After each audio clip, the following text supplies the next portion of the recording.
예, 지금 우리나라도 이제 글로벌 시대에 접어들었죠. 그래서 많은 외국인들이 우리나라에서 이제 사업도 하고 아니면은 회사에 취직을 해서 일하기도 하고 이런 많은 외국인 근로자들, 그죠? 외국인 셀러리맨들이 우리나라에서 이제 월급을 받을 때 이 사람들도 이제 연말정산을 해야 되는데 오늘은 거기에 대해서 외국 국적을 가지고 있는 사람들이 연말정산을 할 때 어떤 방법이 있는지 거기에 대해서 한번 보도록 하겠습니다. 예, 외국인 연말정산입니다. 특히 그 중에서도 19% 단일세율을 적용하는 이 방법을 중심으로 한번 말씀을 드리겠습니다. 이 19% 단일세율 연말정산은요, 조세특례제한법에서 이제 이렇게 규정을 하고 있습니다. 예. 자, 우리 회사가 이제 다국적 기업이 되다 보니까 외국인들이 입사를 했습니다. 자, 미국 국적의 제임스, 러시아 국적의 안나, 일본 국적의 타나카, 이 세 명이 우리 회사에 입사를 했습니다. 예.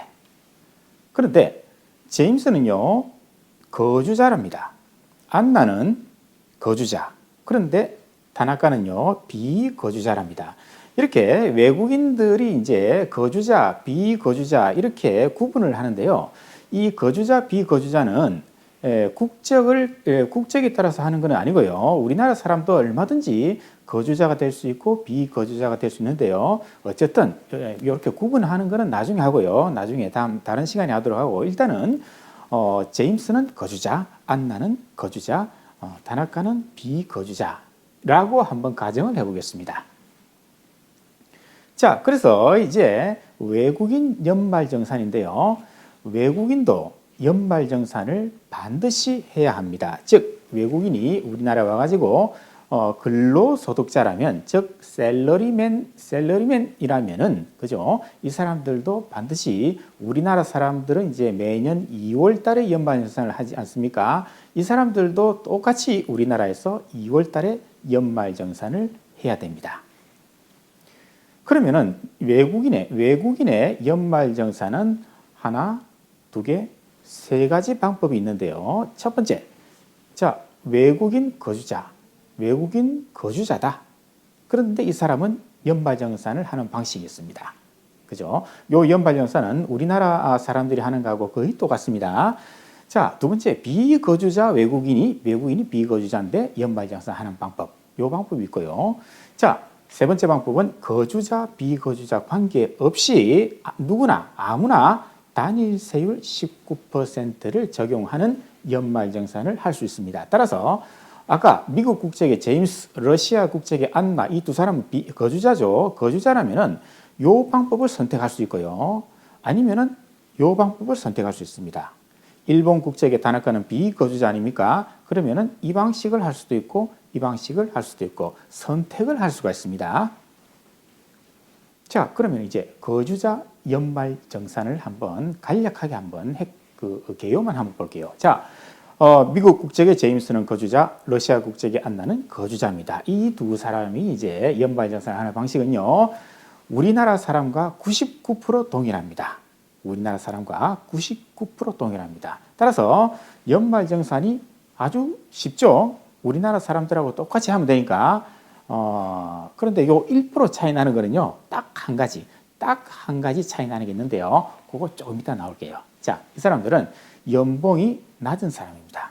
요 제임스 안나는 연봉이 그렇게 많지 않은 사람들은 이렇게 우리나라 사람들이 하는 아까 1번 방식 있잖아요.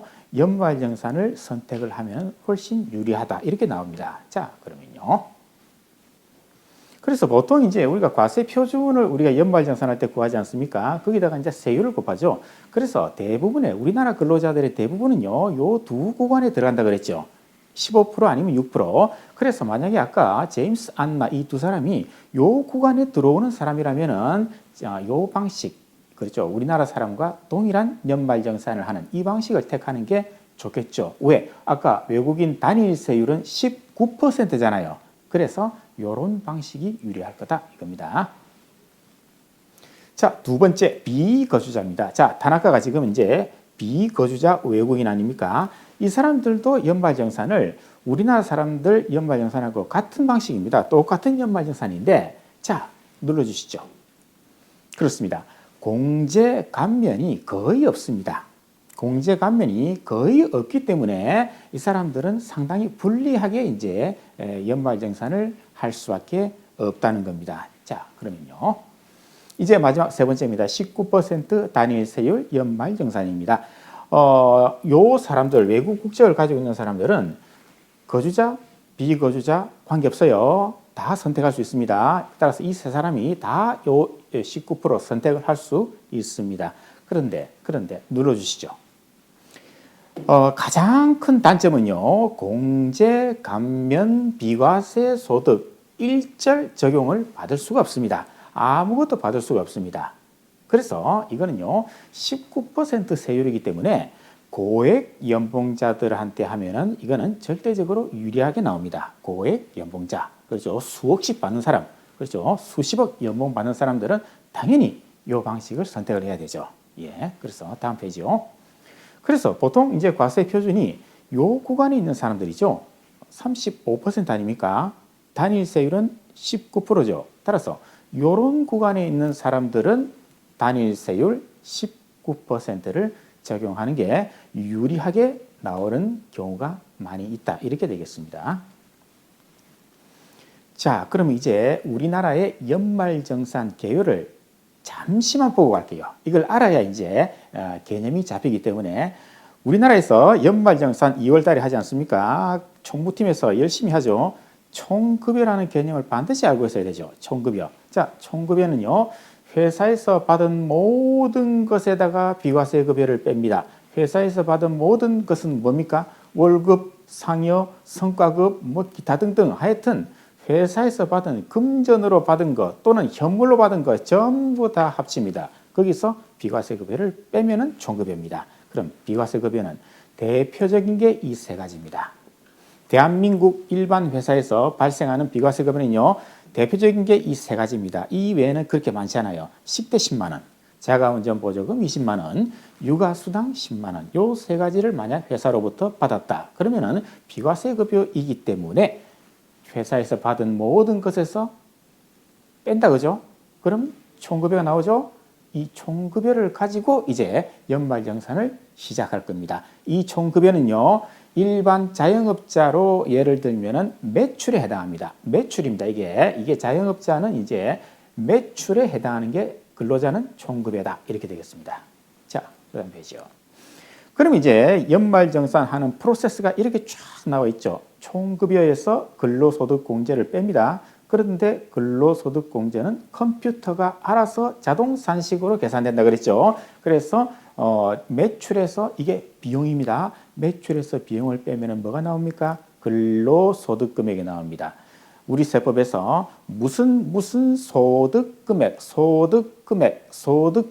이 말이 나오면 뭐라 그랬습니까? 마진입니다. 마진, 매출에서 비용을 뺀 게 마진이다. 이걸 갖다가 세법에서는 근로소득금액, 근로소득이 있는 사람이니까 근로소득금액. 만약에 자영업자다. 그럼 개인사업자니까 사업소득금액 이렇게 되겠죠. 자, 그런데 연말정산하는 경우에는 우리 근로자들한테 추가로 비용을 더 인정해 줍니다. 더 빼주는 게 있습니다. 이걸 갖다가 전문용어로는 소득공제라고 하는데요. 자, 복잡한 생각하지 마시고 추가 비용이 있습니다. 첫 번째 인적공제, 국민연금, 건강보험, 고용보험, 그죠? 이건 근로자 본인이 부담한 거.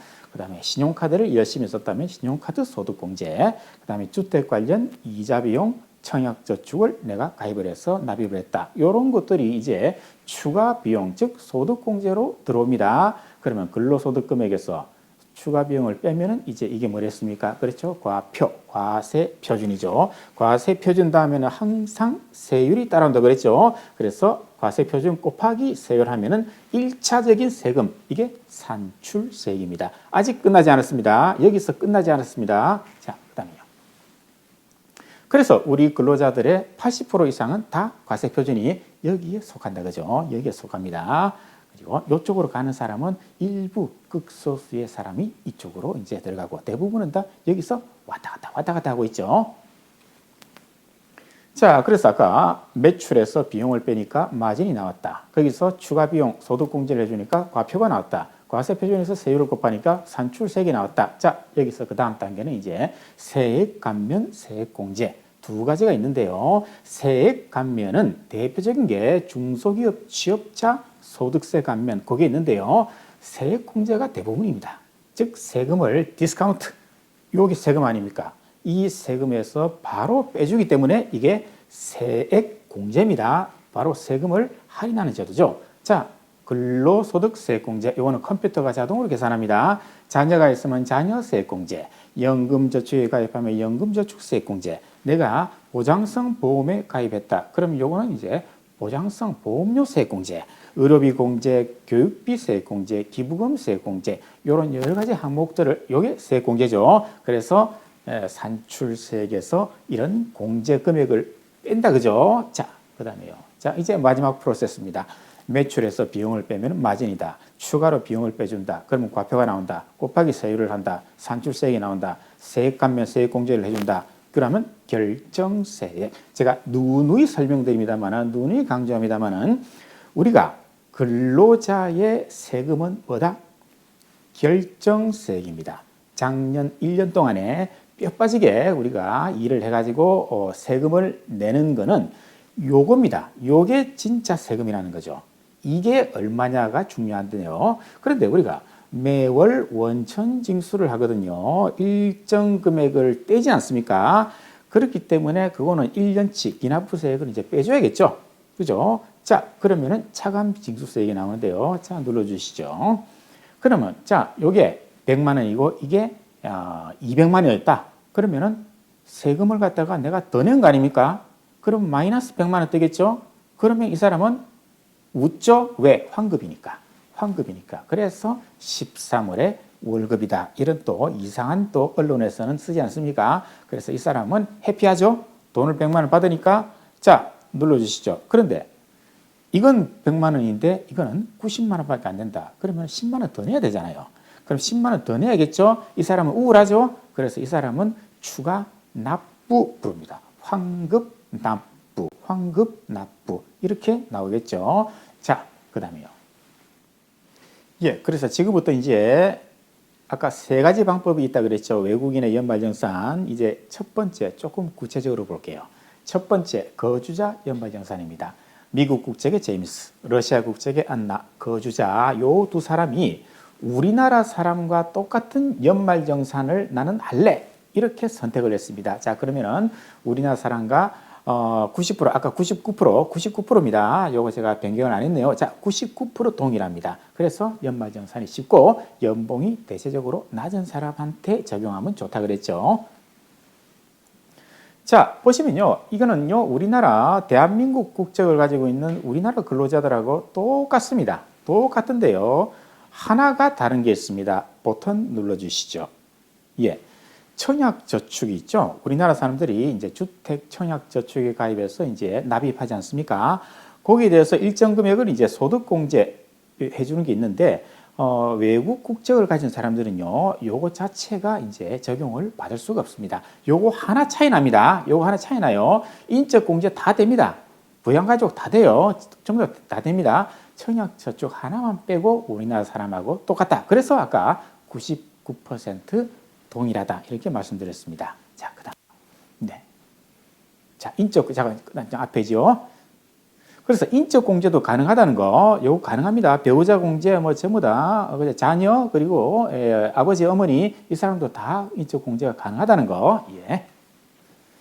자, 나머지는요 아까 설명드린 그대로 가시면 됩니다. 다 됩니다. 뭐 자녀 세액 공제, 연금저축. 외국 국적을 가진 사람이 연금저축을 가입할지는 의문이 들지만은 그러나 법적으로는 다 가능합니다. 뭐 이것도 되고요. 의료비, 교육비, 기부금 다 가능하다는 거.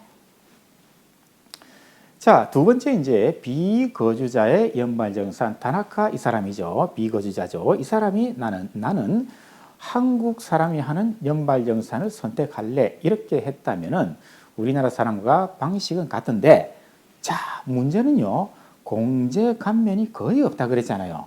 그래서 상당히 불리할 수밖에 없다는 거. 예. 자, 그러면은 비거주자의 연말 정산은요. 안 되는 게 너무 많기 때문에 제가 되는 것만 이제 번호를 붙일게요. 1번 근로소득공제. 컴퓨터가 계산하는 비용이죠. 요거 가능합니다. 요거 됩니다. 두 번째 인적공제 됩니다. 다만 본인만 됩니다. 본인 150만 원만 되고 배우자 다 안 됩니다. 부모, 자식 아무것도 안 돼요. 본인 한 사람만 가능하고요. 그 다음에 국민연금, 그죠? 다나카 씨가 부담한 자기 자신의 국민연금 요것만 되고요. 그런데 외국 국적에 있는 사람이 국민연금을 낼지는 의문입니다. 어쨌든 1번, 2번, 3번만 가능합니다. 나머지 다 안 됩니다. 안 돼요. 신용카드 아무리 써도 안 돼요. 아무리 안 되죠. 그래서 과표 세율을 곱해서 산출세 계산을 하는 방식입니다. 그 다음 페이지요.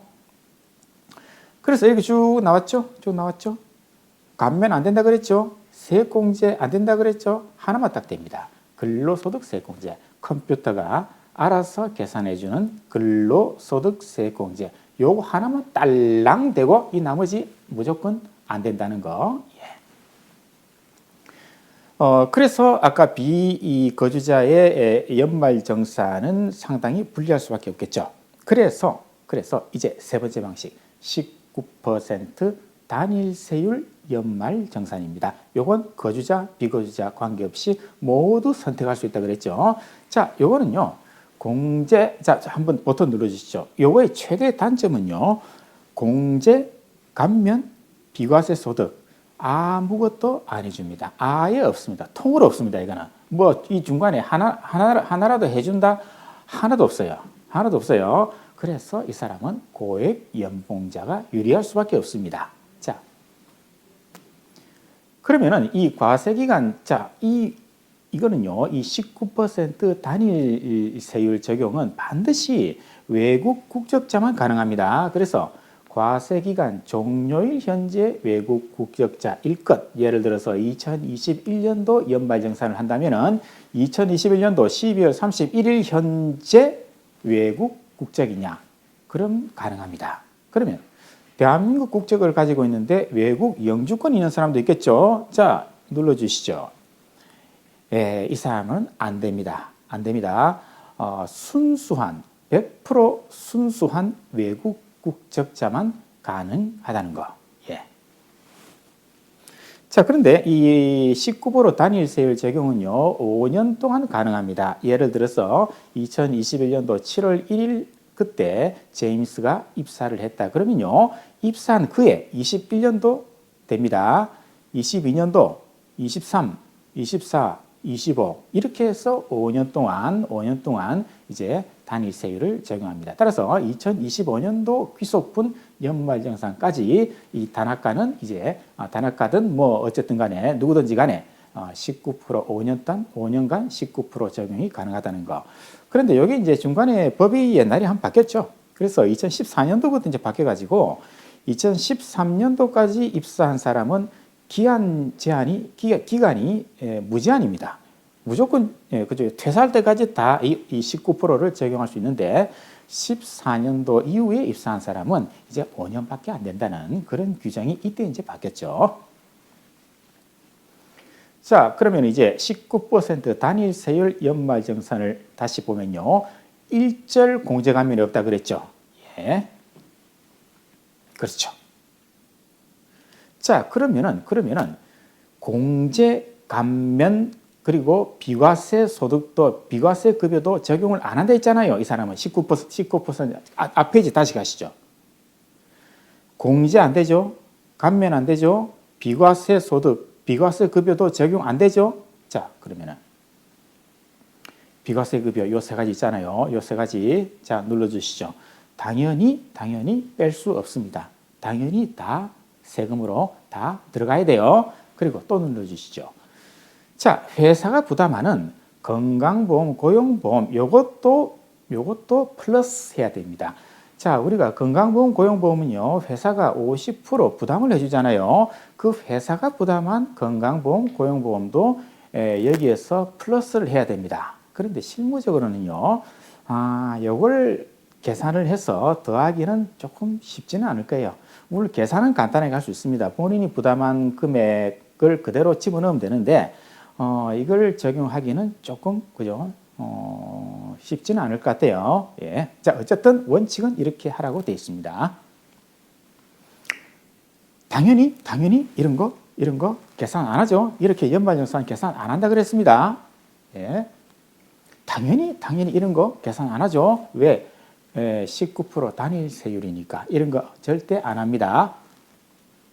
그래서 아까 근로소득 나왔죠. 총급여에서 비과세 빼는 거 없다 그랬죠. 그리고 회사가 부담한 건강 고용보험도 다 더했죠. 요 금액 곱하기 19%입니다. 요 금액 곱하기 19%. 따라서 회사에서 받은 모든 그런 소득에다가 회사가 부담한 건강보험, 고용보험도 플러스 시킨 요 금액 곱하기 19%. 회사에서 받은 거는 빠짐없이 다 넣어라. 그래서 고액 연봉자가 유리하다. 왜? 세율이 19%니까. 예. 그렇죠. 요 구간에 들어가는 사람들. 요 구간에 들어가는 사람들은요, 뭐 공제, 뭐 부양가족 공제 또는 뭐 신용카드 공제, 각종 뭐 보험료 공제 해본들 그거 해봤자 얼마 안 돼요. 얼마 안 됩니다. 차라리 19% 단일 세율 적용받는 게 훨씬 유리할 수밖에 없죠. 예. 자, 그럼 절차를 보면요. 19% 단일 세율을 적용받고 싶다. 아까 러시아 국적의 안나가 나는 요 방식을 선택할래. 왜? 선택이 가능하다 그랬잖아요. 한국 사람이 하는 연말정산 그 방식대로 해도 되고요. 19% 단일 세율을 적용해 보니까 요게 세금이 적게 나온다 그러면은 요걸 선택을 할 수가 있다 그랬죠. 그러면은 이 외국인 근로자 안나는요. 단일 세율 적용 신청서라고 하는 양식이 있습니다. 그 양식에다가 몇 가지를 적어 가지고 회사한테 제출을 하면 됩니다. 그럼 회사는 이걸 보관을 하면 되겠죠. 그리고 혹시나 세무서에서 요거 단일 세율 적용 신청서 한번 보자. 그러면은 회사가 세무서에 이제 제출을 하면 됩니다. 회사에 제출해도 되고요. 세무서에 제출해도 되는데 굳이 뭐 세무서까지 제출을 하겠습니까? 그냥 회사한테 이제 제출해 가지고 회사 총무팀에서 그냥 처리를 해두면 되겠죠.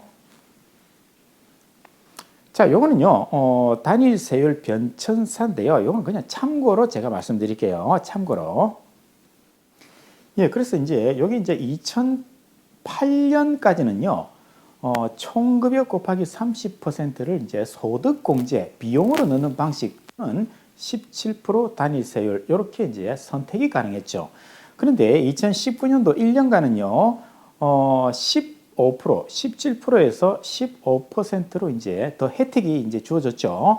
그러다가 2010년, 11년, 12년 이 3년 동안에는 요 방식은 이제 사라집니다. 요 방식은 이제 사라지고 무조건 15% 단일 세율인데 2010년부터 이제 영주권자는 제외. 그러니까 순수한 외국 국적자만 2010년부터 이제 가능하다. 요때부터 이제 법이 바뀌었죠.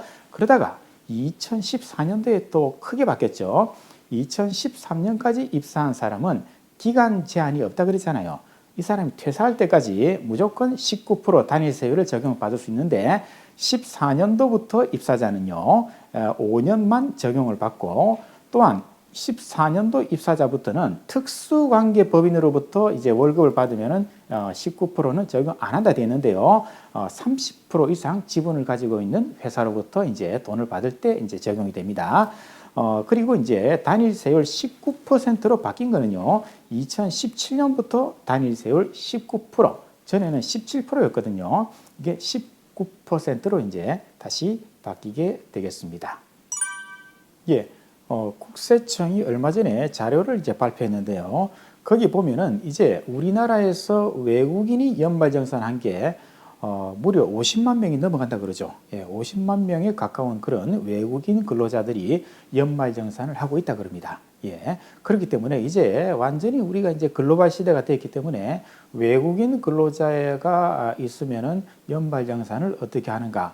1, 2, 3 세 가지 방식으로 이렇게 하면 되는데 문제는요, 거주자, 비거주자 나누는 게 상당히 어렵습니다. 그래서 거주자, 비거주자 나누는 거는 참 이게 코에 걸면 코걸이고 귀에 걸면 귀걸이고 참 애매한 규정이 있습니다. 어쨌든 거주자, 비거주자가 연말정산하는 세 가지 방법에 대해서 설명을 드렸고요.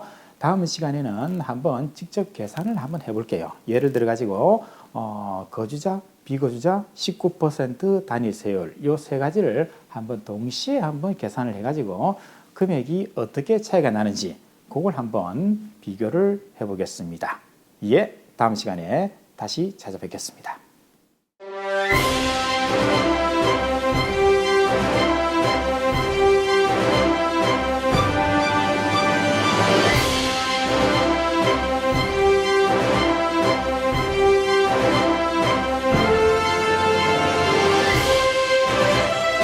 어려운 건 쉽게, 쉬운 건 더 쉽게. Easy to understand. Easy to understand.